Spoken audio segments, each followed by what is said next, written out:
মাধ্যমে। আর আজকের এই সন্ধ্যায় যখন আমরা উপস্থিত হয়েছি তার চরণতলে, কিছুক্ষণ সময় আমরা তার সঙ্গে প্রার্থনার মধ্য দিয়ে, বাক্য পাঠের মধ্য দিয়ে, আলোচনার মধ্য দিয়ে আমরা তার সঙ্গে সময় পাস করব।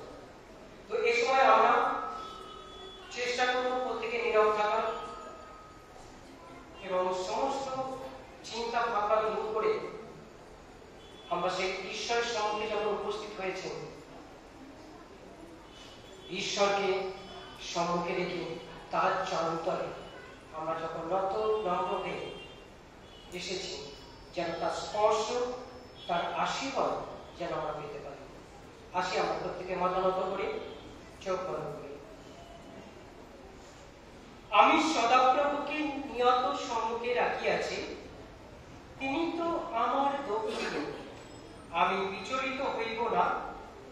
এই জন্য আমার চিত্ত আনন্দিত ও আমার গৌরব উল্লাসিত হইল। আমার মাংস নির্ভয়ে বাস করি।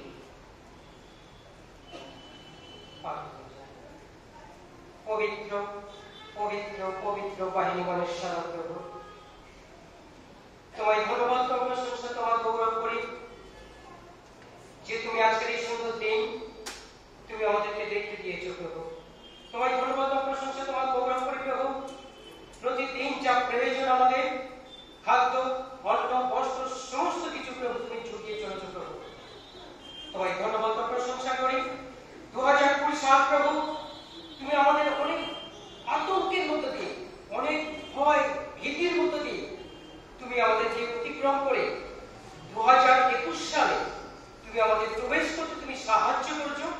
তোমায় ধন্যবাদ, প্রশংসা করি। তোমায় ধন্যবাদ প্রভু, তুমি আজকের এই 2021 সালে এই তোমার এই চরণতলে এসে, এই গৃহেতে এসে তোমার উপাসনা, তোমার সবসুচি আরাধনা, তোমাকে স্মরণ করা, তোমাকে দেখা, তোমার স্পর্শ উপলব্ধি করা, সেই সুযোগ তুমি আমাদেরকে দিয়েছ। তোমায় ধন্যবাদ। তুমি আমাদেরকে আশীর্বাদ করো, দয়া করো প্রভু। যখন আমরা আজকে বিশেষ করে এই মহা উপবাসের মধ্য দিয়ে আজকে প্রথম শুক্রবার যখন আমরা তোমার চরণতলে এসেছি প্রভু, আমরা বিভিন্ন ভাবে বিভিন্ন দিক দিয়ে আমরা নিজেদেরকে প্রস্তুত করব যেন তোমার সেই সান্নিধ্য, তোমার সম্মুখে তোমার স্পর্শ যেন আমরা উপলব্ধি করতে পারি। প্রভু তুমি আমাদের সাহায্য করো, আশীর্বাদ করো। এই প্রথম শুক্রবার যখন আমরা তোমার চরণতলে উপস্থিত হয়েছি, তুমি আমাদের স্পর্শ করো, দয়া করো, আশীর্বাদ করো প্রভু। আমরা বিভিন্ন জনা, বিভিন্ন চিন্তা ভাবনা, বিভিন্ন মন নিয়ে, হয়তো অনেক দুঃখ কষ্ট, অনেক ব্যথা যন্ত্রণা নিয়ে আমরা আজকে তোমার চরণতলে এসেছি। আর আমরা জানি প্রভু, যত দুঃখ থাক, যত ব্যথা থাক, তোমার চরণতলে আসলে আর তুমি আমাদেরকে স্পর্শ করলে, আর সেই সমস্ত সমস্যা, সমস্ত ব্যথা যন্ত্রণা, দুঃখ কষ্ট, সমস্ত কিছু আমাদের থেকে দূরে সরে যায়। সেই বিশ্বাস নিয়ে আমরা তোমার চরণতলে এসেছি। তুমি আমাদের স্পর্শ করো, দয়া করো, আশীর্বাদ করো আজকের এই সভা প্রথম থেকে শেষ পর্যন্ত। প্রভু তোমার সেই পবিত্র আত্মার চালনা, প্রেরণা তুমি আমাদেরকে দান করো। তুমি জানো প্রভু আমরা অধমযোগ্য, তথাপি প্রভু আমরা বারবার তোমার চরণতলে আসি আর তোমার কাছে ক্রন্দন করি, আর তোমার কাছে আমাদের মনের কথা ভেঙে বলি, আর তুমি ঊর্ধ্ব থেকে তুমি আমাদের প্রতি দৃষ্টিপাত করে থাকো। কারণ তুমি সেখানে স্থির থাকতে পারো না যখন তোমার সন্তানেরা ক্রন্দন করে। তোমায় ধন্যবাদ, প্রশংসা করি। এমন এক প্রভুকে আমরা পেয়েছি, যিনি জীবন্ত, যিনি সত্য, যিনি সদা সর্বদা আমাদের জন্য চিন্তা করেন। প্রভু তোমায় ধন্যবাদ, প্রশংসা করি। তুমি দয়া করে আশীর্বাদ করো আমাদের এই মণ্ডলী, প্রত্যেকটা পরিবারকে তোমার চরণে রাখে প্রভু। অনেক প্রভু আছেন যারা বয়স্ক, বিভিন্ন ব্যথা যন্ত্রণা, হয়তো শয্যাশায়ী হয়ে আছে প্রভু, তুমি তাদের প্রতি তোমার সেই আশীর্বাদের হাত তুমি দাও প্রভু। তুমি স্পর্শ করো, দয়া করো। যে যে পরিবার হয়তো প্রভু অনেক সমস্যার মধ্যে দিয়ে যাচ্ছে, অনেক অসুস্থতার মধ্যে দিয়ে যাচ্ছে প্রভু, সেই সমস্ত পরিবারকে প্রভু তুমি চেনো, জানো। তুমি আশীর্বাদ করো, দয়া করো প্রভু, যেন প্রত্যেকে আগামী সপ্তাহে আবার এসে যেন তোমার প্রশংসা, তোমার গৌরব করতে পারে। যেন এই মহা উপবাসের মধ্য দিয়ে যেন আমরা নিজেদেরকে প্রস্তুত করতে পারি, তোমার যোগ্য করে তুলতে পারি। তুমি আমাদের দেখিয়ে দাও প্রভু, কোথায় আমার ভুল আছে, কোথায় ত্রুটি আছে জীবনে প্রথম থেকে এখন অব্দি।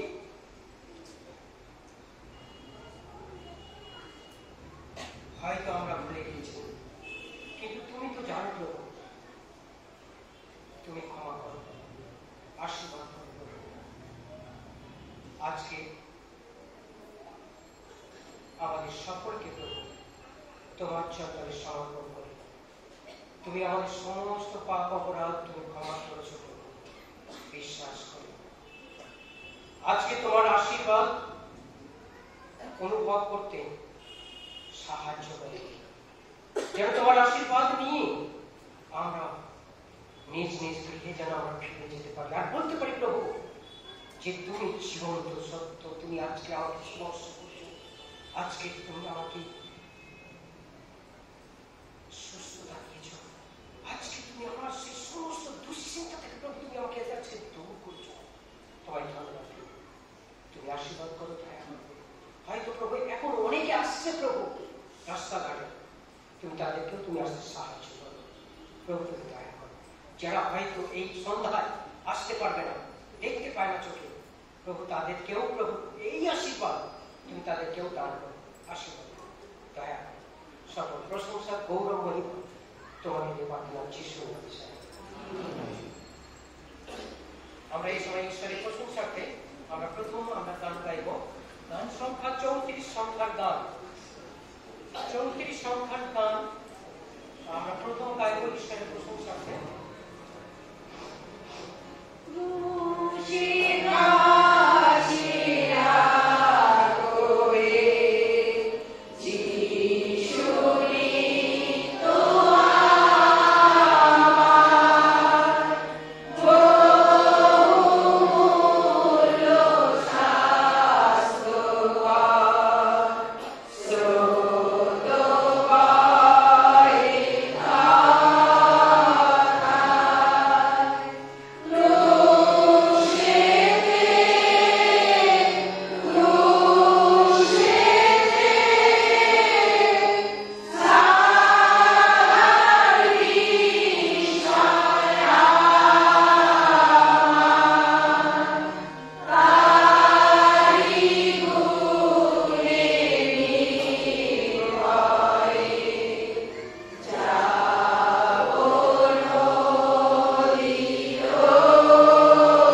আমরা চোখ বন্ধ করে গীত সংহিতা 51 আমাদের বোন শ্রেয়া পাঠ করবে ধীরে ধীরে। আর আমরা পাপ স্বীকার সহকারে আমরা প্রত্যেককে চোখ বন্ধ করে থাকবো আর শুনবো, এবং পাঠের সাথে সাথে আমরা নিজেদেরকে প্রভুর চরণতলে নিজেদেরকে উৎসর্গ করব, নিজেদের জীবনকে। এই 2021 সালের প্রথম শুক্রবার, মহা উপবাসের প্রথম শুক্রবার, আমরা প্রভুর চরণতলে নিজেদেরকে উৎসর্গ করি, সমর্পণ করি। আমাদের সমস্ত অযোগ্যতা, পাপ, অপরাধ আমরা প্রভুর চরণতলে যেন স্বীকার করতে পারি, আর প্রভু যেন আমাদেরকে স্পর্শ করতে পারেন। আমরা গীত সংহিতা পাঠ শ্রবণ করি।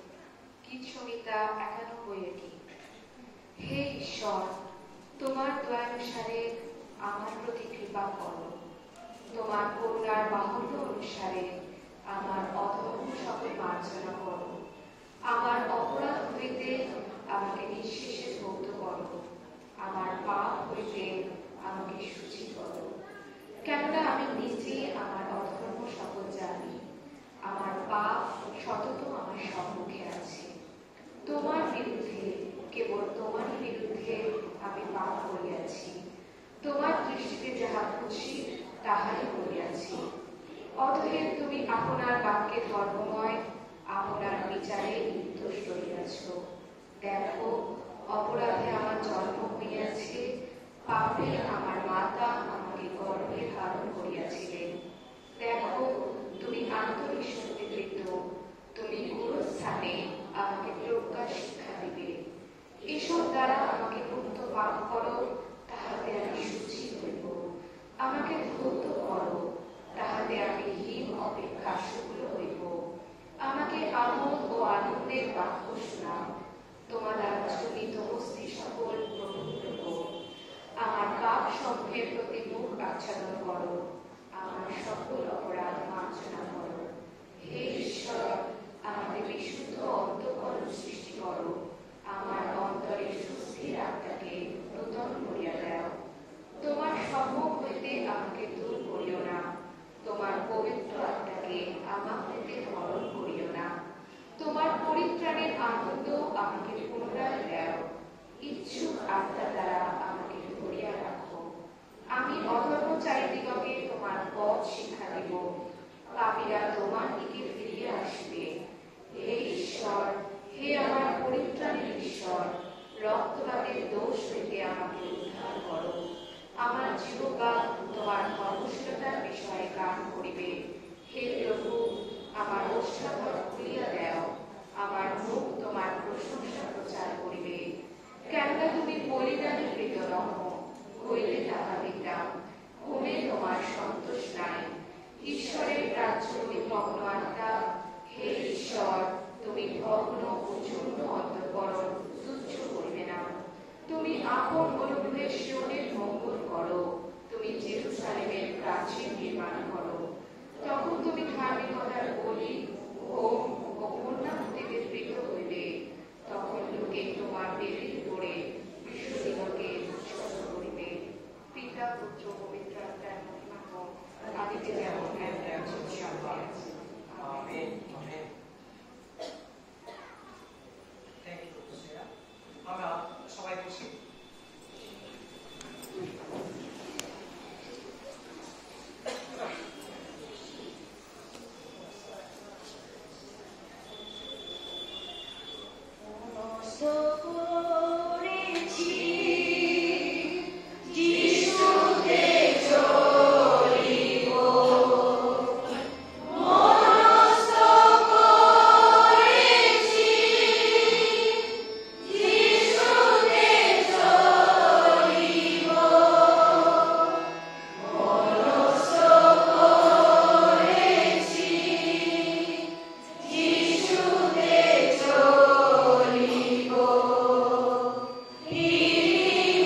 শাস্ত্রের প্রথম শাস্ত্রপাঠে আমরা শুনবো যা লেখা আছে।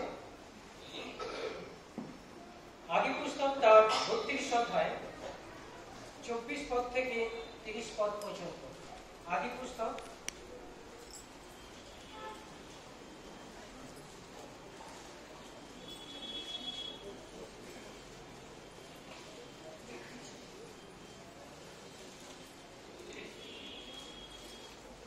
শাস্ত্রের প্রথম পাঠ আদি পুস্তক 32 অধ্যায় 24 থেকে 30 পদ।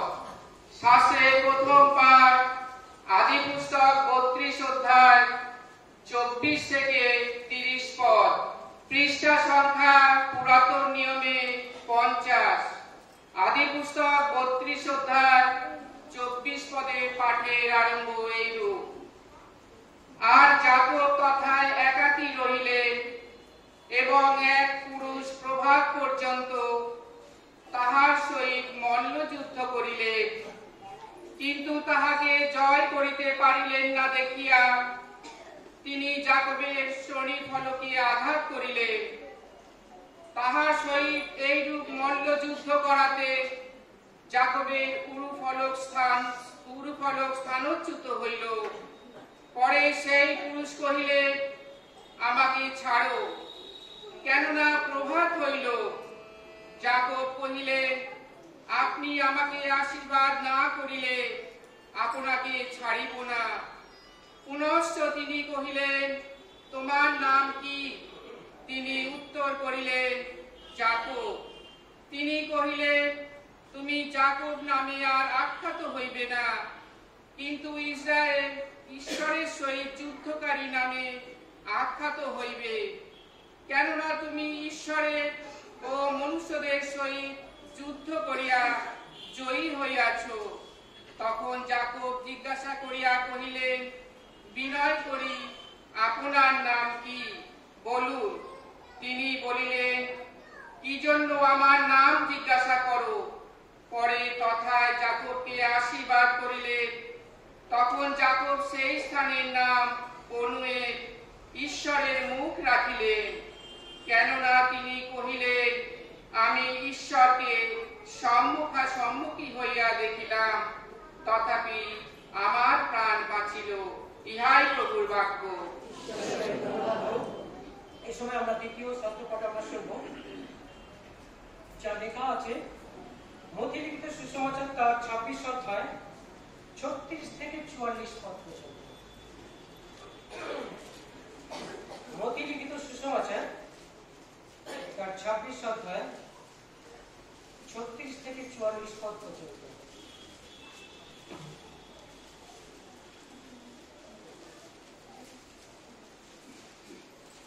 আমরা প্রত্যেকে উঠে দাঁড়াই সুসমাচারের সম্মানার্থে। আমরা প্রত্যেকে উঠে দাঁড়াই।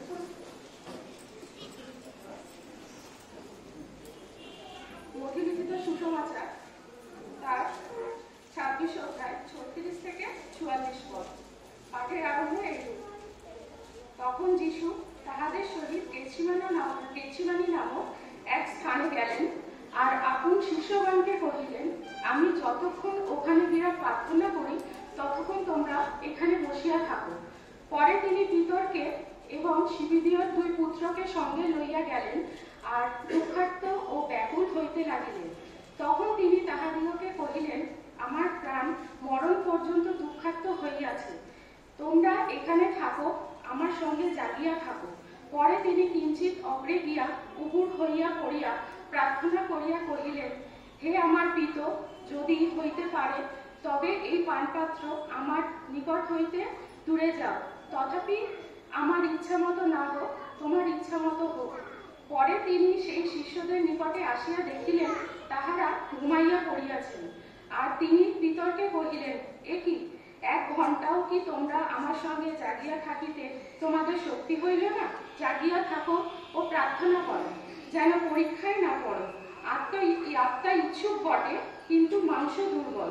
পুনশ্চ তিনি দ্বিতীয়বার গিয়া এই প্রার্থনা করিলেন, হে আমার পিত, আমি পান না করিলে যদি ইহা দূরে যাইতে না পারে, তবে তোমার ইচ্ছা সিদ্ধ হোক।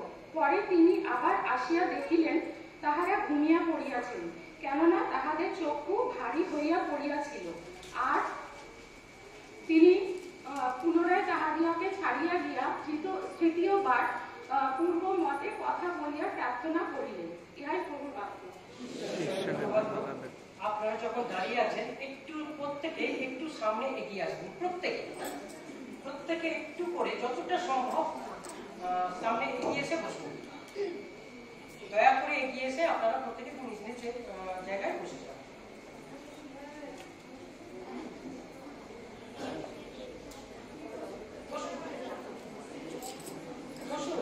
এগিয়ে এসে বসে যান।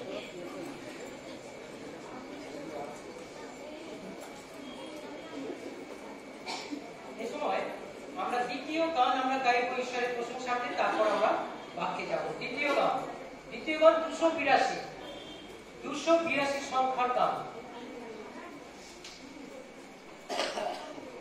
তারপর আমরা বাক্যে যাব।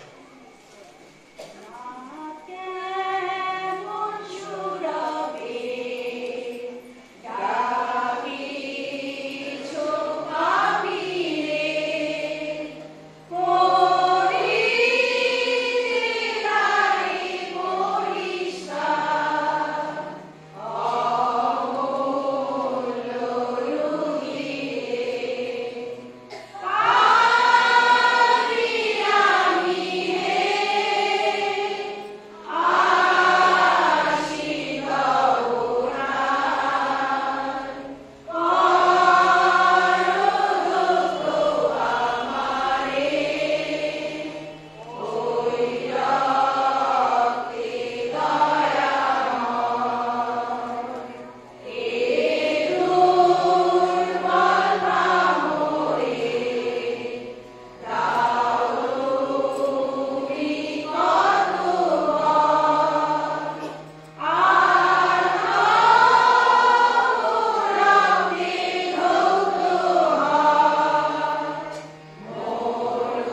আসি তো ভৌত করোনা আমার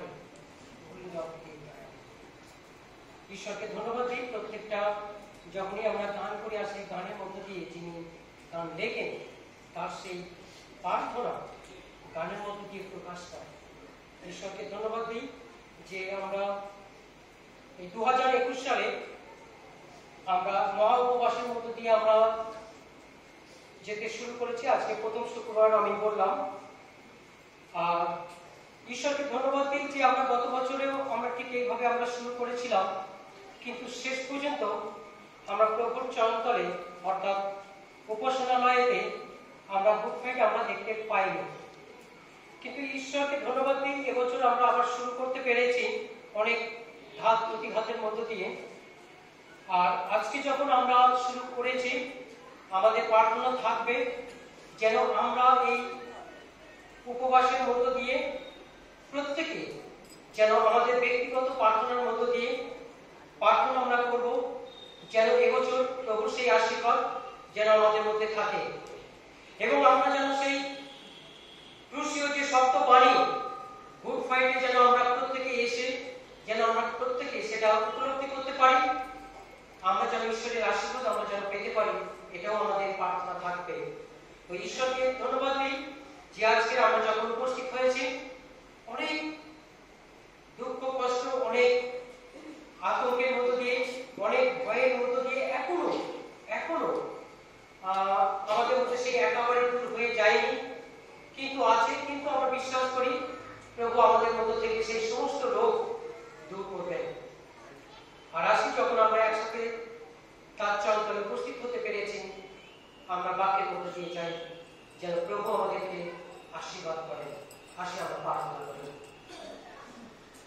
পবিত্র প্রেমময় পিতা ঈশ্বর, তোমায় ধন্যবাদ প্রশংসা গৌরব করি প্রভু আজকে তোমার সেই সুন্দর বাক্য, যে বাক্য প্রভু তুমি আমাদেরকে আজকে দিয়েছো প্রভু, সেই বাক্য রূপ খাদ্য প্রভু, সেই স্বর্গীয় খাদ্য প্রভু, সেই আত্মিক জীবনকে বলবান করে, আত্মিক জীবনকে শক্তিশালী করে, আত্মিক জীবনকে দীর্ঘস্থায়ী করে। তোমায় ধন্যবাদ প্রশংসা করি সেই বাক্যের সঙ্গে আমরা প্রস্তুত হয়েছি। তুমি আমাদের আশীর্বাদ করো, দয়া করো প্রভু যেন এই বাক্য আমরা গ্রহণ করতে পারি এবং সতেজ হয়ে সবল হয়ে যেন তোমার রাজ্যের জন্য তোমার এই পৃথিবীতে যেন আমরা মাথা উঁচু করে আমরা চলতে পারি। তুমি আমাদের সেই শক্তি দাও, সেই সাহস দাও, সেই বল দাও। তোমায় ধন্যবাদ প্রশংসা করি যে বাক্য, এই বাক্য প্রভু আমাদের উভয়কেই প্রভু স্পর্শ করো, দয়া করো যেন তোমার গৌরব করতে পারে। প্রার্থনা যিশুর নামে। আজকে এই মহা উপবাসের প্রথম শুক্রবারে আমি কয়েকটি বিষয় নিয়ে আজকে আমি আলোচনা করব যেটা আমাদের প্রত্যেকের জীবনের মধ্য দিয়ে অঙ্গপ্রত্যঙ্গভাবে জড়িয়ে আছে। আর এই বিষয়গুলি আমরা অনেক চেষ্টা করি, আবার অনেকে চেষ্টা হয়তো সেরকম করতে পারি না। তো যেন আমাদের জীবন থেকে এই বিষয়গুলি যেন এই মহা উপবাসের মধ্য দিয়ে এই যে 40 দিন আমরা যে প্রার্থনায় আমরা জীবনযাপন করব যেন প্রভু আমাদেরকে সাহায্য করেন আমাদের মধ্য থেকে সমস্ত বিষয় যেটা মন্দ সেই বিষয়গুলি যেন আমাদের থেকে ছেড়ে পালিয়ে যায়, এমন প্রার্থনা আমরা করব। আসি প্রথম বিষয় হচ্ছে ঈশ্বরকে সম্মান করতে হবে। প্রথম বিষয় ঈশ্বরকে সম্মান করতে হবে। কিরকম ভাব আমরা অনেক সময় আমরা বলি আমরা ঈশ্বরকে সম্মান করি, ঈশ্বরকে ডাকি, আমরা প্রার্থনা করি, আমরা চার্চে যাই, সভাতে যাই, আমি সবসময় এটা বলি, কিন্তু ঈশ্বরকে সম্মান আমরা করছি কি করছি না আমরা নিজেরা উপলব্ধি করতে পারবো, বুঝতে পারবো। আসে এগিয়ে আসে তাহলে আমরা বুঝতে পারবো। মধ্যলিখিত সুসমাচার তার 22 অধ্যায় 37 পদ আমি পাঠ করি। তোমার সমস্ত অন্তঃকরণ ও তোমার সমস্ত প্রাণ ও তোমার সমস্ত মন দিয়া তোমার ঈশ্বর প্রভুকে প্রেম করিবে। মতিলিখিত সুসমাচার তার 22 অধ্যায় 37 পদ পরিষ্কার এখানে আমাদেরকে বলছেন যে তোমার সমস্ত অন্তঃকরণ, তোমার সমস্ত প্রাণ, তোমার সমস্ত মন দিয়া ঈশ্বর সদাপ্রভুকে প্রেম করিবে। আর এটা আজ্ঞার মধ্যে প্রভু যীশু বলছেন এটা প্রথম আজ্ঞা।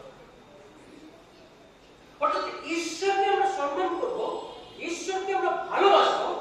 তার কারণ, প্রথম কারণ হচ্ছে যে ঈশ্বর আমাকে তার নিজ প্রতিমূর্তিতে, তার নিজ সাদৃশ্যে আমাকে সৃষ্টি করেছেন। ঈশ্বর যিনি বিশ্ব ব্রহ্মাণ্ড যিনি সৃষ্টি করেছেন, আমার মতো জঘন্য নগণ্য আমাকে তার সাদৃশ্যে, তার প্রতিমূর্তিতে তিনি আমাকে নির্মাণ করেছেন। এই পৃথিবীতে তিনি আমাকে প্রেরণ করেছেন। আমার পিতামাতা আমাকে নির্মাণ করেনি।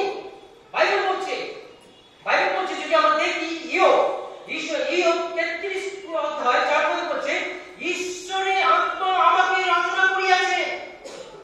ঈশ্বরের আত্মা আমাকে রচনা করিয়াছে। সর্বশক্তিমানের নিঃশ্বাস আমাকে জীবন দেন। সর্বশক্তিমানের নিঃশ্বাস আমাকে জীবন দেন। আর এই জন্য আমরা ঈশ্বরকে সম্মান জানাবো। তার কারণ তিনি আমাকে এই পৃথিবীতে প্রেরণ করেছেন তার নিজ প্রতিমূর্তিতে, তার নিজ সাদৃশ্যে। এই জন্য আমরা তাকে সম্মান জানাবো। দ্বিতীয় হচ্ছে ঈশ্বরকে সম্মান জানাবো এই কারণে তিনি আমাকে সৃষ্টি করেছেন। যদি জিরোমীয় ভাবে সেখানে দেখি যে তিনি বলছেন যে আমি যখন মাতৃগর্ভে যখন নির্মিত হচ্ছিলাম, ঈশ্বরের অঙ্গুলি আমাকে নির্মিত করছিলেন। আর এখানে ইয়োব সেই একই কথা বলছে, ঈশ্বরের আত্মা আমাকে রচনা করিয়াছেন। সর্বশক্তি মানে সেই নিঃশ্বাস আমাকে জীবন দেয়। অর্থাৎ এই কারণে আমরা ঈশ্বরকে সম্মান জানাবো। আরো একটা বিষয় 3 নম্বর দেখবেন যে ঈশ্বরকে আমরা সম্মান জানাবো এই কারণে যে আজকে আমরা এই মণ্ডলীতে প্রচুর মানুষ আছি আমরা, কিন্তু প্রত্যেকে আলাদা। আমাকে আমার মতন করে ঈশ্বর আমাকে সৃষ্টি করেছেন, আমার মতন করে আমাকে সৃষ্টি করেছেন। যেন এই নামে এলিও নামে পৃথিবীতে আসে, এখানে থাকে, এই কেয়ারপুর মন্ডলী এলাকায় থাকে এবং তার দেখতে হয় এর মানে সমস্ত আলাদা। যতই এক দেখতে হোক ঠিক একই মতন, আমরা বলি অনেক সময় ঠিক ওর মতন দেখতে এক নয়।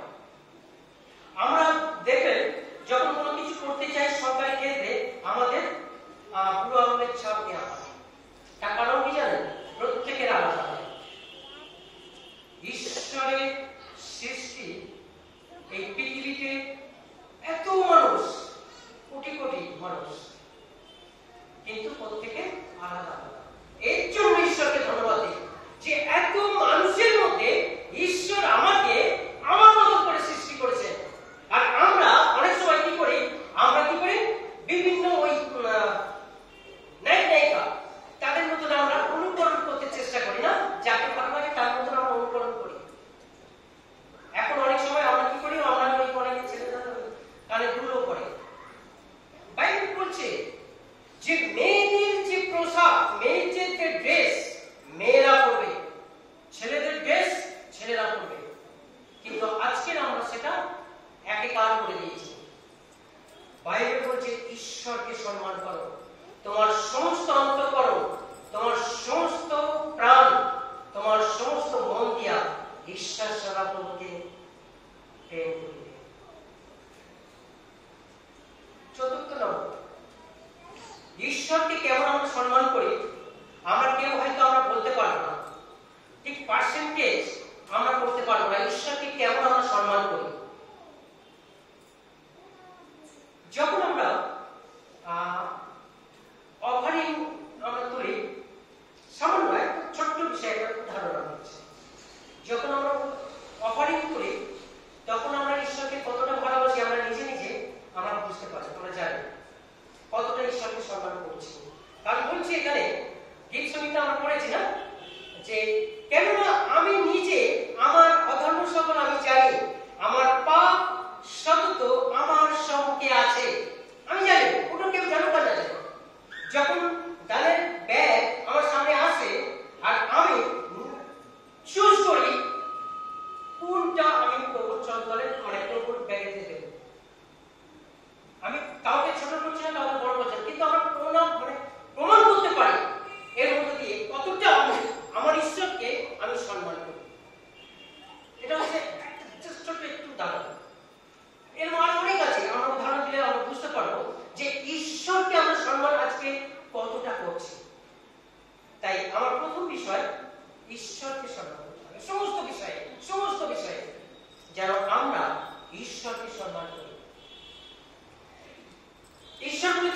হচ্ছে প্রথম আজ্ঞা, তাই না? আর দ্বিতীয় আজ্ঞাটা কি বলছে একটু বলতে পারবেন? প্রতিবেশীকে আপনার মতন প্রেম করো। অসম্ভব, প্রতিবেশীকে ভালোবাসা যাবে না। ওই আমার জায়গা সামনে বাড়িয়ে দিচ্ছে, কমিয়ে দিচ্ছে, এরকম ব্যাপার আছে। একটা বাস্তব সত্য কথা। কিন্তু বাইবেল অনুযায়ী প্রতিবেশীকে আপনাকে ভালোবাসতে হবে, বাধ্য। ভালোবাসতে আপনি বাধ্য।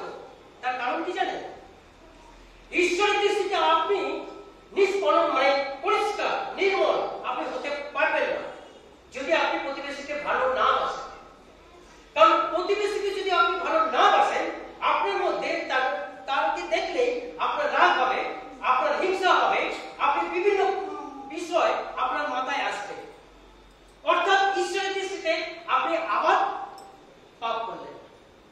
সুতরাং প্রতিবেশীকে আপনাকে ভালোবাসতে হবে, প্রতিবেশীর জন্য নয়। প্রতিবেশীকে ভালোবাসতে হবে আপনার জন্য, মানে আমার জন্য। আমি যদি প্রতিবেশীকে ঘৃণা করি, তাহলে আমি কিন্তু ঈশ্বর থেকে দূরে সরে যাব। ঈশ্বরকে সম্মান করা যাবে না। একদম বাইবেল পরিষ্কার হচ্ছে, প্রতিবেশীকে ভালো যদি বাসতে না পারেন, ঈশ্বরের সম্মুখে আপনি আসতে পারবেন না, কারণ দূরে সরে যাবেন। তাহলে প্রতিবেশীকে ভালো, মানে তার উন্নতি, তার ভালো চাওয়া, সমস্ত কিছু তার থেকে বেশি আমাদের নিজেদের জন্য। প্রতিবেশীকে ভালোবাসুন তার জন্য নয়, আমার জন্য, যেন আমি ঈশ্বরের দৃষ্টিতে সঠিক। 2 নম্বর, প্রথম বিষয় হচ্ছে ঈশ্বরকে সম্মান করতে হবে। 2 নম্বর হচ্ছে ঈশ্বরের বাক্যে মনোনয়ন দিতে হবে, সম্মান দিতে হবে। আমাদের সব সময় আছে, সমস্ত সময় আছে আমাদের ঈশ্বরের বাক্যের কাছে আসতে আমাদের সময় হয়। এটা হচ্ছে বাস্তব সত্য। প্রার্থনা করো। আমি কালকেই বলছিলাম জানো যে আপনি যখন প্রতি রবিবার চার্চে আসেন, আপনাকে আপনার প্রতিবেশী বা কেউ আপনাকে বলবে, আরে গত রবিবার গিয়েছিলেন চার্চে, আপনি প্রতি রবিবারে তো যাচ্ছেন, নাই বা গেলেন, আজকে কি আছে, আজকে আত্মীয় আসবে, আজকে যেতে পারবো না, অনেক কাজ সকাল থেকে, এইরকম ব্যাপার। শয়তান আপনাকে ঈশ্বরের সান্নিধ্যে, অর্থাৎ ঈশ্বরের বাক্যের কাছে আশ্রয় দেবে না। যখন আপনি সন্ধ্যায় মনে করেন যে আপনি সন্ধ্যায় বাইবেল পাঠ করে শোন, ম্যাক্সিমাম দিন দেখবেন যে আপনি ক্লান্ত, আর পাচ্ছেন না, অনেক পরিশ্রম হয়েছে, সমস্ত কাজ আপনি করলেন, সবার আগে যে মানে খেতে হবে সেই খাওয়া পর্যন্ত আপনি খেয়ে নিলেন, কিন্তু যখন বাক্য পাঠের কাছে গিয়েই আপনার অলসতা আসে, আমার স্বভাব।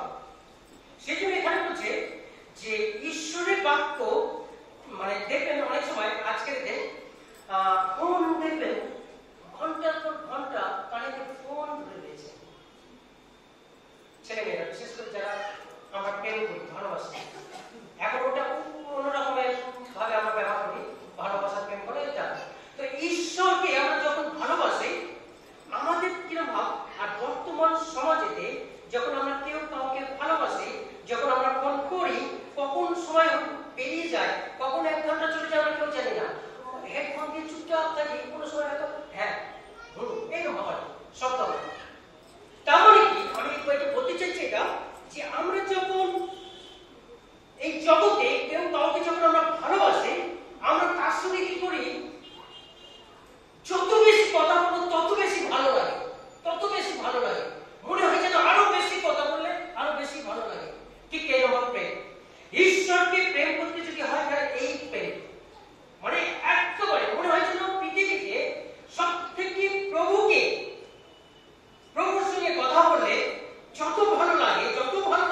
আদিতে বাক্য ছিলেন, বাক্য ঈশ্বর ছিলেন।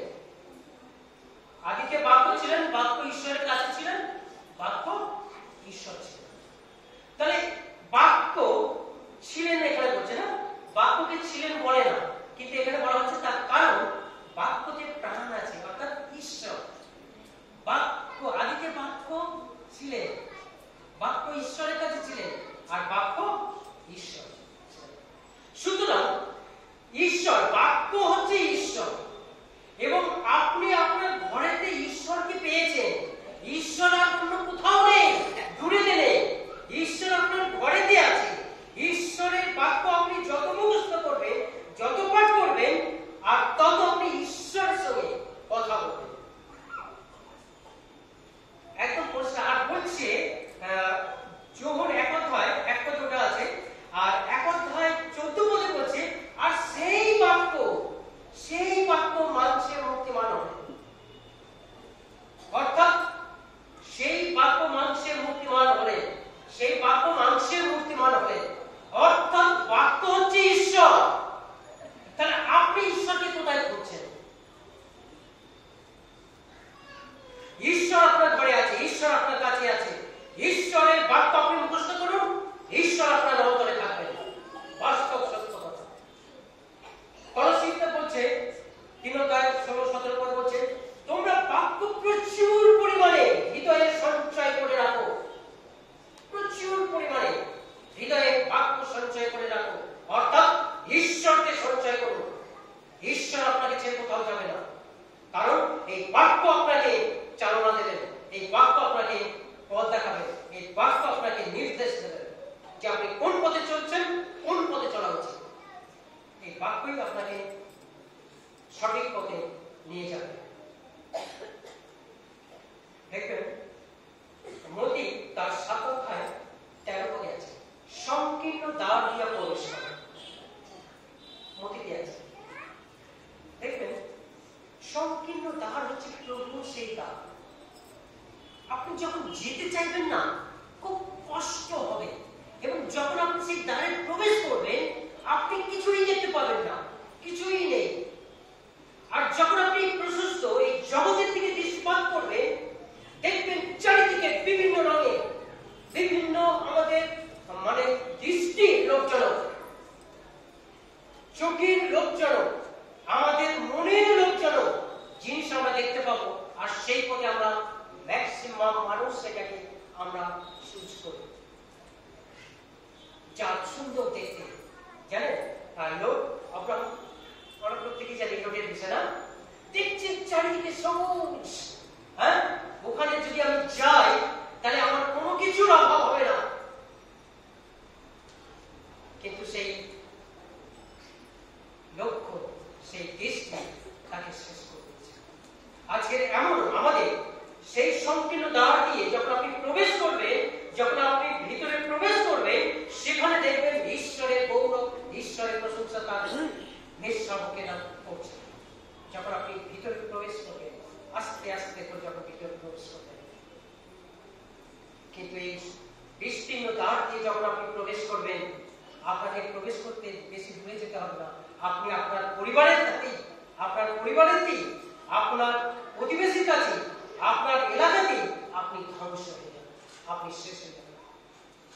লোক যেমন ধ্বংস হয়ে গেছে, সে দৃষ্টিপাত করেছিল বিস্তীর্ণ রাখা, কত সুন্দর, সহ্য করতে পারত। ঠিক সেই রকম আজকের আমাদের সংকীর্ণ দ্বার, অর্থাৎ সেই দ্বারের মধ্য দিয়ে, অর্থাৎ সেই বাক্যের মধ্য দিয়ে আমাদের মনোনিবেশ করতে হবে, বাক্যকে মনোনয়ন করতে হবে। আমরা সবাই জানি না, মার্তা মরিয়মকে আমরা সবাই জানি। আমি সংক্ষেপে বলছি, মার্তা মরিয়মকে সবাই আমরা জানি না। মার্তা ব্যস্ত ব্যস্ত ব্যস্ত যিশুকে আদিত্য করার জন্য আমরা করে থাকি, ব্যস্ত ব্যস্ত ব্যস্ত বিভিন্ন কাজেতে আমরা ব্যস্ত থাকি। মার্তা ঠিক একই, কিন্তু মরিয়ম প্রভু যিশুর স্বর্গরাজ্যের বিষয়ে বলছিলেন, আর সেই বিষয়ে মরিয়ম ধ্যান দিয়ে, মন দিয়ে শুনছিলেন স্বর্গরাজ্যের বিষয়। মরিয়ম, মার্তা মরিয়ম দুই বোন। মার্তা ব্যস্ত জগৎকে নিয়ে,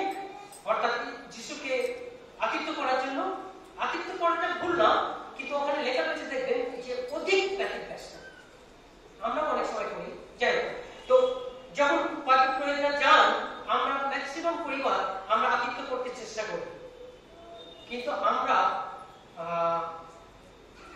প্রভুর চরণতলে অর্থাৎ কাজীবাবুর সঙ্গে কথা বলতে আমার খুব কম, মানে হয়তো 10 মিনিট করে চায়ের দিন চলে যায়, চা করতে করতেই সময় নষ্ট হয়ে যায়। তো যাই হোক, তো এই বিষয় হচ্ছে যে মার্থা মরিয়মকে যদি আমরা দেখি, আমরা চুজ করতে পারি যে মরিয়মের চিন্তাধারা যেন আমরা চয়েস করতে পারি, আমরা যেন মরিয়মকে ফলো করতে পারি, যে মরিয়ম ঈশ্বরের স্বর্গরাজ্যের বিষয়ে যে প্রভু যিশু বলছিলেন আর সেটা মন দিয়ে প্রভুর চরণতলে বসে আর শেষ হয়েছিল। আমরা যেন ঈশ্বরের বাক্য ব্যক্তিকে এইভাবে সম্মান জানাতে পারি। 3 নম্বর আমাদের 3 নম্বর, অনেক সময় চলে গেছে, খুব সংক্ষেপে আমি বলছি। ঈশ্বরকে বা প্রভুকে আপনি কি কোনোদিন সন্দেহ করেছেন? সন্দেহ করেছেন আপনারা? আমার তো মনে হয় আমি করেছি। কেন? হয়তো কোনো সময় প্রার্থনার বিষয়ে আমি প্রার্থনা করেছি, আর প্রভু হয়তো উত্তর দিচ্ছে না, দেরি হচ্ছে, এত প্রার্থনা করেছি, এতদিন ধরে প্রার্থনা করেছি, আমি এত বাক্য পাঠ করি, আমি চার্চে যাই, তথাপি এই প্রার্থনার উত্তরটা আমাকে দেয়নি। এরকম আমার মনে হয়, আমাদের মধ্যে হয়তো হয়েছে।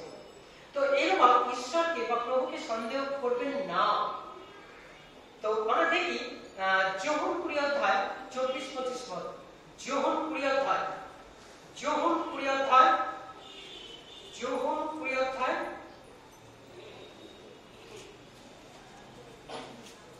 কেউ একজন যদি পাই তো পাঠ করি। আচ্ছা, আমি পাঠ করছি সবার হয়ে। যোহন 20 অধ্যায় 24-25 পদ।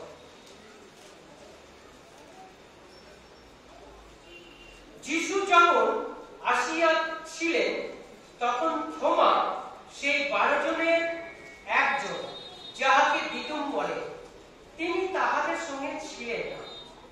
যিশু একবার এসেছেন, মৃত্যুর পরে ঘটনা চলে গেছে, যে যিশু মৃত্যুর পরে যখন সমস্ত শিষ্যরা দিশাহারা ভয়ে আতঙ্কে তারা একটা ঘরের মধ্যে আছে, আর যিশু আমি সঙ্গে বলছি, যিশু তাদের দেখা দিলেন। আর সেই যখন দেখা দিলেন তখন থোমা তার মধ্যে ছিল।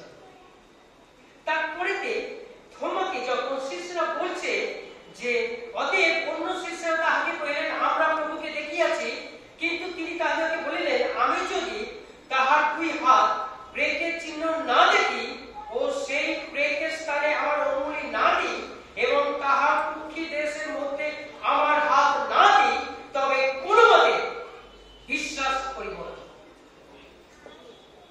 তার শিষ্যরা বলছে, অন্য ভাইরা বলছে যে থোমা, আমরা প্রভুকে দেখেছি। আর থোমা বলছে, আমি বিশ্বাস করি না, আমি যতক্ষণ না পর্যন্ত আমি দেখবো, যতক্ষণ না পর্যন্ত তার হাতে হাত দেবো, যতক্ষণ না তার কুক্ষি দেশে আমি হাত দেবো, আমি বিশ্বাস করব না, থোমা বলছে। আর আজকে আমরা অনেক সময় প্রার্থনা করি, আর এই প্রার্থনা করলাম, যদি তুমি এই প্রার্থনার উত্তর দাও তাহলে আমি তোমার মণ্ডলীতে যাব, আমি তোমার জন্য এই দেব, আমি তোমার জন্য এত টাকা দেব, আমি তোমার জন্য প্রতিদিন আমি চার্চে যাব। যদি তুমি আমার এই প্রার্থনার উত্তর দাও, যদি তুমি দাও আমার প্রার্থনার উত্তর, প্রভু আমাদের প্রার্থনার উত্তর দিতে সক্ষম আছে, একদম পরিষ্কার, বাইবেলে অনেক আছে। তো সেজন্য আমরা ঈশ্বরকে যেন কোনোদিন কোনোভাবে কোনো সময় আমরা যেন সন্দেহ না করি। ঈশ্বরকে আমরা সন্দেহ করি অনেক সময়, অনেকে আমরা করি যে এইটা তুমি যদি আমার দাও, এই প্রার্থনার উত্তর যদি তুমি আমাকে দাও, যদি আমার এই পরীক্ষায় এইবারটা যদি তুমি আমাকে পাস করিয়ে দাও, তাহলে আমি তোমার জন্য অনেক কিছু করব। তো যাই হোক, এইরকম ব্যাপার আছে। তো সেই জন্য ভালো করে দেখুন, আমরা যদি একটু এগিয়ে যাই, মার্ক লিখিত সুসমাচার যদি আমরা যাই, সেখানে দেখবো 5 অধ্যায়, ওখানে একটা লেখা আছে, দেখবেন, আমি আর যাচ্ছি না। প্রদর রোগগ্রস্ত এক স্ত্রী লোক, সে বহু ক্লেশ পেয়েছে, অনেক কষ্ট পেয়েছে, 12 বছর কষ্ট পেয়েছে, 12 বছর। এবং ওখানে লেখা আছে, দেখবেন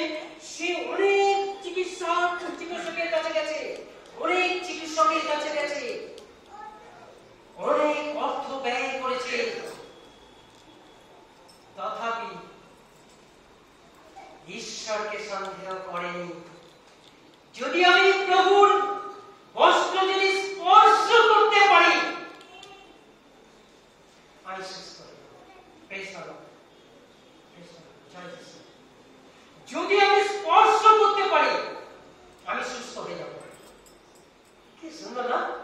12 বছর সে অসুচি। সে হয়তো চিন্তা করতে পারতো, আমি ওই ভিড়ের মধ্যে আমি প্রভুকে স্পর্শ করতে যাব, আমি কত মানুষকে আমি স্পর্শ করব, আর যত মানুষকে আমি স্পর্শ করব তারাও অসুচি হয়ে যাবে। 12 বছর যন্ত্রণা, কষ্ট। ওখানে লেখা আছে, আপনারা দেখবেন, মার্ক তার 5 অধ্যায় 24-25 সেই অর্থ ব্যয় করেছে, সমস্ত অর্থ ব্যয় করেছে। করার পরে সে আরো বেশি পীড়িত, আরো বেশি অসুস্থ। লেখা আছে দেখবেন, তার বিশ্বাস কমেনি, আরো বিশ্বাস বেড়েছে, আরো বিশ্বাস বেড়েছে। ওই ভিড়ের মধ্যে, যদি আজকের দিনে মনে করুন না, যদি আজকের দিনে একটা নেতা যদি আমাদের এই এলাকায় আসে, আমরা তার কাছে যেতে পারবো? যদি প্রধানমন্ত্রী মনে করুন আমাদের এখানে আসে, আমরা তার কাছে যেতে পারবো? পৌঁছাতে পারবো? অসম্ভব। এখন অনেক রকম কনেকশন যেতে পারবো। কিন্তু সেই মহিলা 12 বছর যে জীর্ণ হয়ে গেছে, তার শরীর থেকে রক্ত বেরিয়েছে জীর্ণ। হয়তো সেই মতন তাকে কেউ খেতে দেয়নি, সে অসুচি, তাকে স্পর্শ করেনি, তার পাশেই কেউ যায়নি। এর এমন অবস্থায় সে যখন দেখলো যিশু যাচ্ছে ভিড়ের মধ্যে, সেই ঊর্ধ্বশ্বাসে সে ভিড় ঠেলে ঠেলে সেখানে গিয়েছে। স্পর্শ, আমি যদি একবার স্পর্শ করতে পারি আমি সুস্থ। এই বিশ্বাস, ঠিক এই বিশ্বাস আমাদের প্রয়োজন। যদি একবার স্পর্শ করতে পারি না, এবং যখনই স্পর্শ করলেন ঈশ্বরের থেকে, অর্থাৎ সেই প্রভু থেকে সেই শক্তি নির্গত হয়েছে। অর্থাৎ এর যে পিপাসা ছিল, এর যে অসুস্থতা ছিল, সেই আত্মিক শক্তি যেটা পৃথিবীতে কারোর মধ্যে ছিল না, সেই যিশুর মধ্যে সেই শক্তি ছিল। এবং সেই মহিলা, সেই অসুস্থ ব্যক্তি, সেই আকাঙ্ক্ষা, আত্মিক আকাঙ্ক্ষা যে আমি যিশুকে যদি স্পর্শ করতে পারি, তাহলে সেই শক্তি আমার মধ্যে আসবে, আর আমি সেই শক্তির মধ্যে দিয়ে আমি সুস্থ হব, ঈশ্বরের অলৌকিক কাজ আমি দেখতে পাবো। আর যিশুকে যখন স্পর্শ করছে, সেই শক্তি, অর্থাৎ সেই আত্মিক শক্তি টান করেছে। প্রভু উপলব্ধি করতে পেরেছে কেউ আমাকে স্পর্শ করেছে। যিশু বলছে, কে আমাকে স্পর্শ করেছে? আমরা হলে আজকে বলবো পাগল। হ্যাঁ, কে আমাকে স্পর্শ করছে ভিড়ের মধ্যে? আমি যদি বলি, আরে কে আমাকে স্পর্শ করছে পিছন ঘরে যদি বলি এই ভিড়ের মধ্যে, তাহলে লোকগুলো পাগল হয়ে যাবে। কিন্তু না, সেই আত্মার টান যিশু উপলব্ধি করেছে। আর তখন সেই মহিলা কাঁপছে ভয়ে যে যিশু এবার আমাকে কি বলবে না। লেখা আছে দেখবেন, কাঁপছে ভয়ে। আর যিশু তখন তাকে বলবে, যাও, তোমার বিশ্বাস তোমাকে সুস্থ করবে। এই বিশ্বাস আমাদের প্রয়োজন। 4 নম্বরে আছে, আপনি যদি কাউকে, 4 নম্বর, তাহলে প্রথম হচ্ছে কি ঈশ্বরকে সম্মান করতে হবে, আর দ্বিতীয় হচ্ছে কি ঈশ্বরের বাক্যে মনোনয়ন করতে হবে, প্রধান স্থান দিতে হবে আমাদের জীবনে। 3 নম্বর হচ্ছে ঈশ্বরকে সন্দেহ করা, যেন আমরা না করি। আর তোমার যেমন করেছিল, আমরাও এরকম অনেক সময় করে থাকি, যেন না করি, বিশ্বাসের দিকে হবে সেই স্ত্রী লোকের মতো। 4 নম্বর, আপনি যদি কাউকে দুঃখ দিয়ে থাকেন, আপনার জীবনে যদি কাউকে দুঃখ দিয়ে থাকে, এই মহোপবাসে আপনি স্মরণ করুন কাকে দুঃখ দিয়েছেন, কাকে কষ্ট দিয়েছেন, কাকে ঠকিয়েছেন। যদি মনে হয় কাউকে ঠকিয়েছেন, তাহলে আজকে সেই সময় আছে। এই মহোপবাসের মধ্যে দিয়ে যখন যাচ্ছি, ঈশ্বরের বাক্য আমাদেরকে সজাগ করে দিচ্ছেন, সচেতন করে দিচ্ছেন, যেন আমরা যদি কাউকে ঠকিয়ে থাকি, কি বাক্যে, কি কাজে, কি ব্যবহারে, কি দৃষ্টিতে, যে কোনো ভাবে যদি আমরা কাউকে দুঃখ দিয়ে থাকি বা ঠকিয়ে থাকি, তাহলে বাক্য কি করছে দেখো। যাকব, না আমরা পাঠ শুনলাম আদি পুস্তক, যাকব তার দাদা এসব জ্যেষ্ঠত্ব অধিকার সেটা ঠকিয়ে নিয়েছে। তারপরে দেখি যে ঈশাক শেষ বয়সে ইসাহাক বলছে এসবকে যে তুমি মৃগ মাংস রান্না করে আর খুব সুন্দর করে রান্না করে তুমি আমার কাছে নিয়ে এসো, আমার প্রাণ তৃপ্ত হবে আর আমি তোমাকে আশীর্বাদ করব। এই কথাটা যখন এসবকে বলছে ইসাহাক, তখন একজন শুনেছে, কে বলতে পারবেন? তার মা রিবকা। এসোর মা, যাকবের মা এই কথাটা শুনেছে। শোনার পরে মা দেখুন, অনেকে মা আছে না, এইরকম মা যেন না হয়। মা কি করছে, বাবার সেই ইচ্ছাটা এসোর মধ্য দিয়ে যেটা পূর্ণ করার ইচ্ছা, সেটা মা কি করলেন, মা ছোট ছেলেকে যাকবকে বলছে, সন্তান, পুত্র, তোমাকে এর মধ্যে এটা করতেই হবে। আমি সংক্ষেপে বলছি, যাকবকে মা রেবেকা তো এইভাবে প্ররোচনা করলেন, দিলেন। আর যাকবকে সেইভাবে সুন্দর করে বলছে, তুমি চাও একটা হৃষ্টপুষ্ট হয়ে নিয়ে এসে আর সেটাকে নিয়ে এসো, আমি রান্না করে দিই আর তুমি তোমার বাবার কাছে নিয়ে যাও। আর যাকব বলছে, আমি বাবার কাছে কি করে যাবো, আমার গায়ে তো কোনো লোভ নেই। হ্যাঁ, তখন বলছে তুমি আগে মেস নিয়ে এসো, আমি রান্না করি। রান্না করে নিয়ে এসো, এসব পোশাক যাকবকে পরিয়ে দিল, বাবার কাছে নিয়ে চলে গেল। ইসাহাক বলছে, তুমি এত কুইক, হ্যাঁ, এত অল্প সময়ের মধ্যে তুমি কি করে আনতে পারলে? তখন বলছে, ঈশ্বর দয়া করেছে। কে কে সমস্ত কিছু বলছে।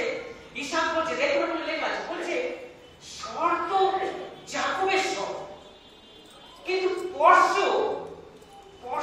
তো ঈশ্বর মতো ইসাহাকের মধ্যে এসেছে, কিন্তু তারপরেও খাইয়ে দিয়েছে, মানে ইসাহাক খেয়ে নিয়েছে, যাকবকে আশীর্বাদ করে দিল।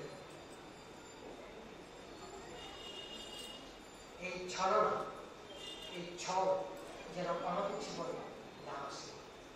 যদি কারোর মধ্যে কোনোদিন কোনো সময় থাকে, যাকবের জীবনে যেমন এসেছিল, আমাদের জীবনে অনেকে এসছে হয়তো, আর সেইটাই কি করবেন দেখুন।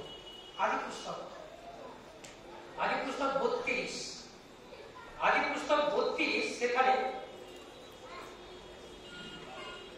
আদি পুস্তক 32 আমরা সেখানে পড়ি, যদি আমরা দেখতে পাবো, এখানে বলছে যে আর যাকব তথায় একাকী রহিলেন এবং এক পুরুষ প্রভাত পর্যন্ত তাহার সহিত মল্লযুদ্ধ করিলেন, কিন্তু তাহাকে জয়ী করিতে পারিলেন না। দেখিয়া তিনি যাকবে শ্রেণী খড়কে আঘাত করিলেন, তাহার সহিত এইরূপ মল্লযুদ্ধ করিতে যাকবের দুর্বল স্থান চ্যুত হইল। পরে সেই পুরুষ কহিলেন, আমাকে ছাড়ো, কেননা প্রভাত হইল। যাকব কহিলেন, আপনি আমাকে আশীর্বাদ না করিলে আপনাকে ছাড়িব না। যদি কোনো ছল ভাবে কোনোভাবে কাউকে দুঃখ দিয়ে থাকি, যদি কাউকে ঠকিয়ে থাকি, ঠিক আজকে আবার সেই যাকবকে দেখি ঈশ্বরের চরণ তল ধরেছে। আজকে আমাদের ঈশ্বরের চরণ তল ধরতে হবে। যদি কাউকে কোনোদিন ঠকিয়ে থাকি, কাউকে দুঃখ দিয়ে থাকি, প্রতিবেশী যদি হিংসা করে থাকি, যাকবের মতো ফিরে আসে প্রভুর চরণ তলে। এখানে বলছে যে তুমি আমাকে ছাড়ো, বলছে আপনি আমাকে আশীর্বাদ না করলে আমি ছাড়ব না, অসম্ভব। এই উপবাসের মধ্য দিয়ে আমি নিজেকে প্রস্তুত করব, নিজেকে তৈরি করব। প্রভু, তুমি আমাকে যতক্ষণ না পর্যন্ত তুমি আমাকে সম্পূর্ণরূপে ক্ষমা করছো, আমি আপনাকে ছাড়ব না। আমি এই রইলাম, আমি উপবাস করব, আমি প্রার্থনা করব, আমি বাক্য পাঠ করব, আমি সেই গুড ফাইট পর্যন্ত আমি তোমার চরণতলে নিজেকে উৎসর্গ করব। তোমার চরণতলে নিজেকে আমি উৎসর্গ করব, যেন তুমি আমাকে স্পর্শ করতে পারো, যেন তুমি আমাকে আশীর্বাদ করতে পারো। আর যতক্ষণ না আশীর্বাদ করবে আমি তোমাকে ছাড়ব না।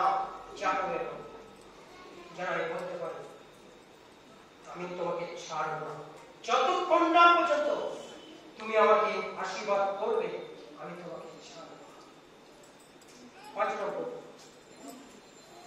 5 নম্বর শেষ, সরি একটু হয়তো সময় চলে যাচ্ছে। 5 নম্বর হচ্ছে আপনার মন্দ স্বভাব যা আপনাকে কুড়ে কুড়ে খাচ্ছে। আপনার কোন মন্দ স্বভাব যেটা কেউ জানে না, হয়তো আপনার স্ত্রীও জানে না, বা হয়তো আপনার স্বামীও জানে না, আপনার সেই মন্দ পাপ বা মন্দ স্বভাব আপনাকে কুড়ে কুড়ে খাচ্ছে। সেই স্বভাব থেকে বেরিয়ে আসতে হবে। আমরা জানি বাইবেলে লেখা আছে একটা স্ত্রী লোকের কথা, লোক 7:36 পদে, ওখানে যদি আমরা দেখি আমরা দেখতে পাবো একজন পাপিষ্টা স্ত্রী লোক, সে নিজে পাপী স্বীকার করেছে যে সে পাপ করেছে, আর যিশুর চরণতলে এসে মানে মূল্যবান তেল নিয়ে, মূল্যবান অনেকটা দাম তেল নিয়ে এসে প্রভুর চরণতলে কি করছে, পিছনে দাঁড়িয়ে দাঁড়িয়ে কাঁদছে। তারপরে কাঁদতে কাঁদতে যিশুর চরণ ভিজিয়ে দিয়েছে, নিজের চুল দিয়ে সেই পা মুছিয়ে দিয়েছে, আর তারপরে সেই খুব দামি তেল দিয়ে প্রভু যিশুর চরণ মাখিয়ে দিয়েছে। পাপিষ্টা স্ত্রী। আজকে যদি কোনো অপরাধ, কোনো অন্যায়, কোনো পাপ আপনাকে কুড়ে কুড়ে খাচ্ছে, কাউকে বলতে পারছেন না, প্রভুর চরণতলে আসুন। প্রভুর চরণতলে আপনি মানে কাঁদতে কাঁদতে কাঁদতে আপনি প্রভুর চরণতল অর্থাৎ এই বেদি আপনি ভিজিয়ে দিন। প্রভু আপনাকে স্পর্শ করবে, প্রভু আপনাকে বলবে তোমার সমস্ত পাপ তোমার ক্ষমা হয়েছে। আমরা জানি একজন হচ্ছে ব্যভিচারী ধরা পড়েছে, তাকে মারতে মারতে মারতে একটা নিয়ম ছিল, বসে নিয়ম ছিল যে যে ব্যভিচার করবে আর তাকে পাথর মারতে মারতে তাকে মেরে দেবে। যিশুর কাছে যখন নিয়ে আসলো সেই মহিলাকে, সে ব্যভিচার করছে আর সে ধরা পড়েছে, তাকে পাথর মারতে মারতে যিশুর কাছে নিয়ে এসেছে। আর যিশুর কাছে যখন নিয়ে এসে বলছে যে এ ব্যভিচারে ধরা পড়েছে, একে আমাদের নিয়মে আছে, আমাদের ব্যবস্থায় আছে পাথর মেরে ফেলা। যিশু বলছে যে ঠিক আছে তোমরা মারো, ওকে পাথর মারো, তবে সেই মারো যে কোনোদিন কোনো অপরাধ করেনি, পাপ করেনি, সে মারো। আর তারপরে সংক্ষেপে বলছি, তারপরে দেখা গেল যে আর কেউ নেই, সব অর্থাৎ পাপ করেনি কেউ ছিল, সবাই পাপ করেছে, কিন্তু ধরা পড়েছে একজন। আর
পারে না।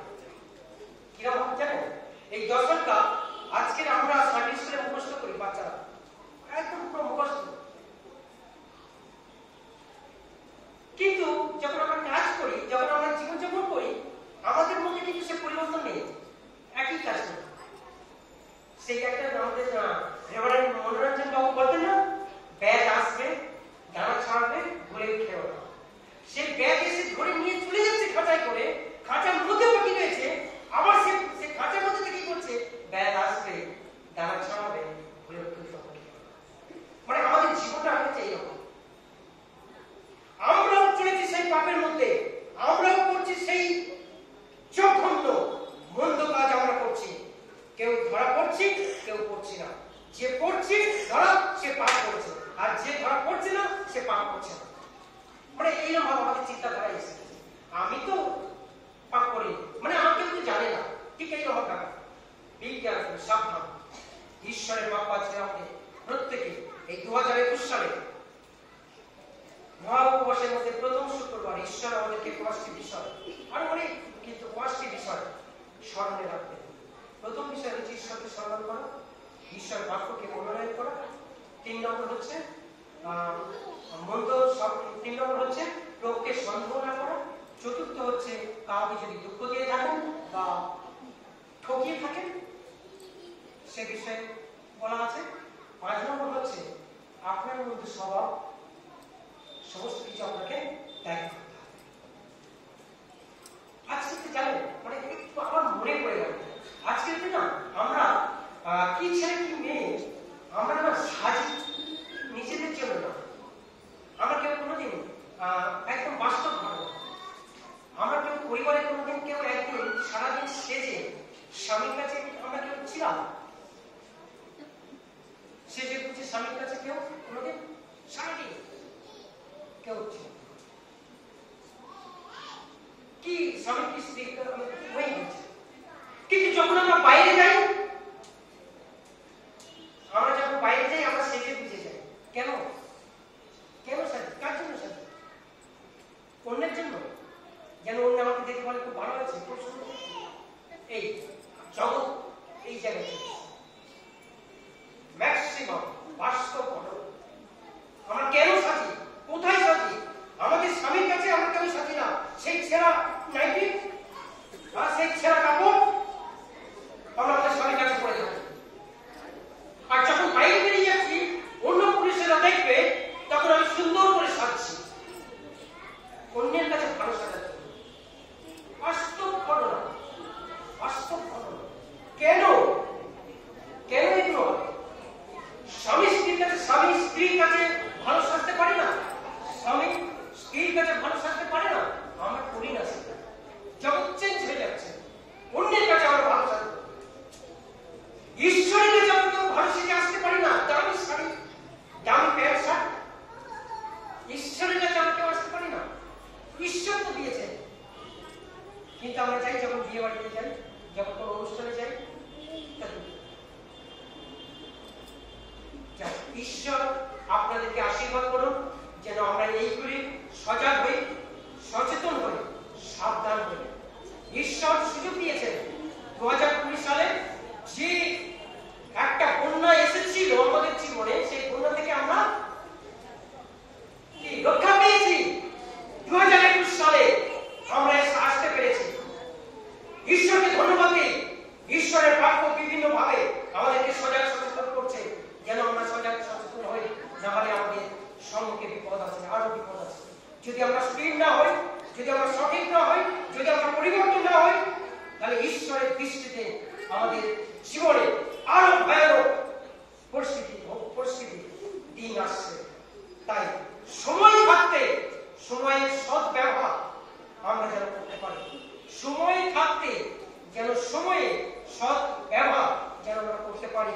ঈশ্বর আপনাদের সকলকে আশীর্বাদ করুন। আমরা শেষ গান গাইব ঈশ্বরের প্রশংসার্থে, এবং এই সাথে আমরা দান দশম সুপার আমরা করব। গান সংখ্যা 73, 73 সংখ্যার গান, শেষ গান। আমরা দান দশম সুপার আমরা প্রভুর চরিত্রে নিয়ে আসবো। 73 সংখ্যার গান।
মধ্যে যারা অসুবিধা আছে তাদের মুক্তি হবে না,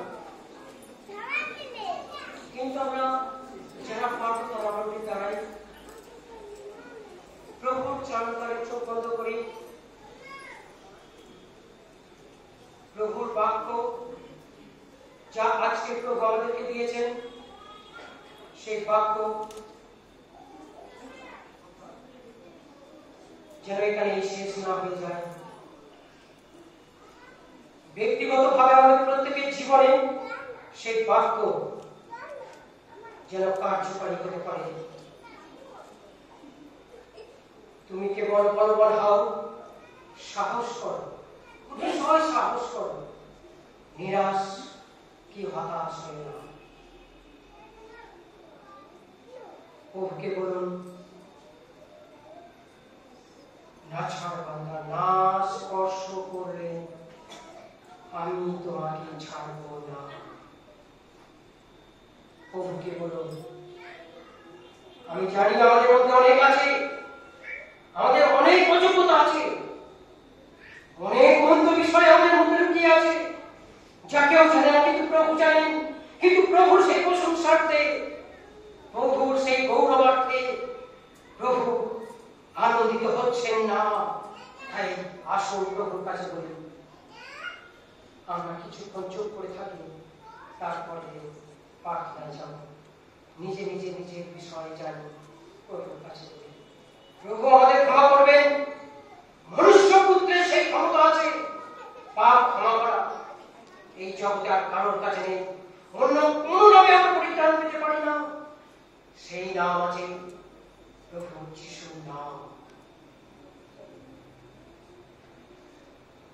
সময় আছে, সুযোগ আছে, এরপরে হয়তো আর আমাদের জীবনে সুযোগ থাকবে না, আর সময় আসবে না আমাদের জীবনে, হয়তো আমাদের জীবনে আর 22 সাল আসবে না। প্রভুকে ধন্যবাদ দেই, প্রভুর কাছে বলি, ছাড় বান্দা প্রার্থনা, যদি প্রভুকে স্পর্শ করতে পারি, যদি প্রভুকে একবার মনের কথা ভেঙে বলতে পারি, প্রভু স্পর্শ করবে।